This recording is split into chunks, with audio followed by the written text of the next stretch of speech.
मंत्री जी इधर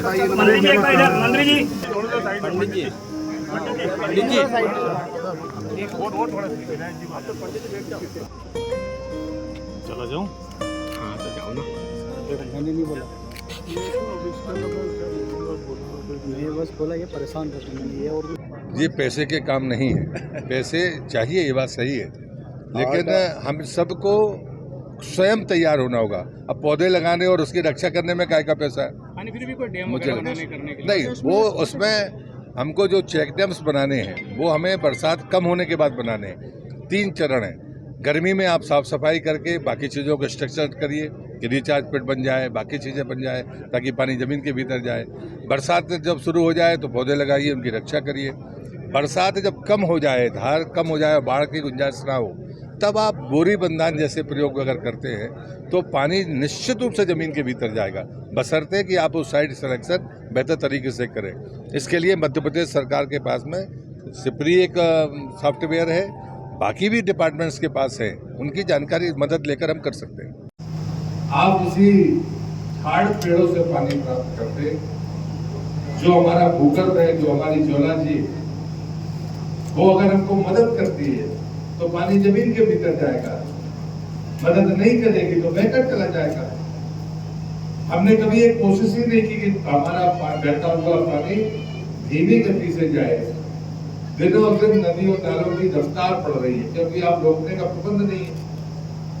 फिर दूसरी बात होती है कि अभी हम गर्मी में जो काम कर रहे हैं, बरसात में क्या काम करें? तो बरसात में अगर कोई एकमात्र आधार है तो वो है पौधा। लेकिन जो अनुभव है, मैं विभाग का मंत्री, पिछली बार मैंने सख्ती के साथ पौधारोपण पर रोक लगा दी, क्योंकि मैंने जो परिणाम पिछले 3 साल के देखे थे वो परिणाम ऐसे थे जिनका मैं उल्लेख नहीं कर सकता। और इस बार भी मैंने सशक्त पौधारोपण की अनुमति दी है। यदि आपके पास वृक्ष बचाने के लिए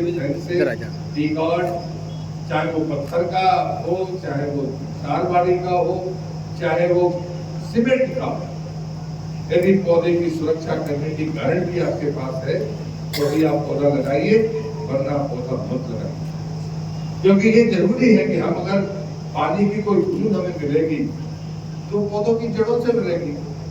इस सबको पता है, जितने हमारे बुजुर्ग बैठे होंगे वो अपना घर पर 3 साल तक पौधा बड़ा करते थे, फिर अपनी मेहनत पर, खेत पर, सरकारी जमीन पर जाकर लगाते थे, लेकिन लगाने के तत्काल बाद कोई कटीली झाड़ी काट के उसके चारों तरफ रखकर पर लगाते। लेकिन आज हम ऐसा कर पाते हैं क्या? मैं माननीय सरपंच महोदय से कहूंगा, जितने भी सरपंच मेरी बात सुन रहे हैं या जो भी हमारी त्रिस्तरीय पंचायत के प्रतिनिधि, आप तो गाँव में रहते हैं, आपकी ही चिंता है, समाधान भी आपको ही करना है। और इसलिए अगर हम पौधों को वृक्ष बना पाए और इस जियोलॉजिकल डेटा के आधार पर पानी को जमीन में डाल पाए तो ही नदी का पुनर्जीवन होगा।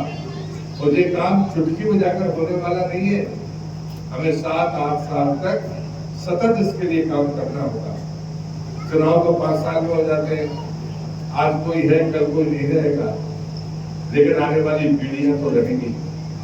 3 साल पुराना पौधा हो, 3 साल उसकी रक्षा कर लो, 7वें साल में उसको मनुष्य की जरूरत नहीं पड़ेगी।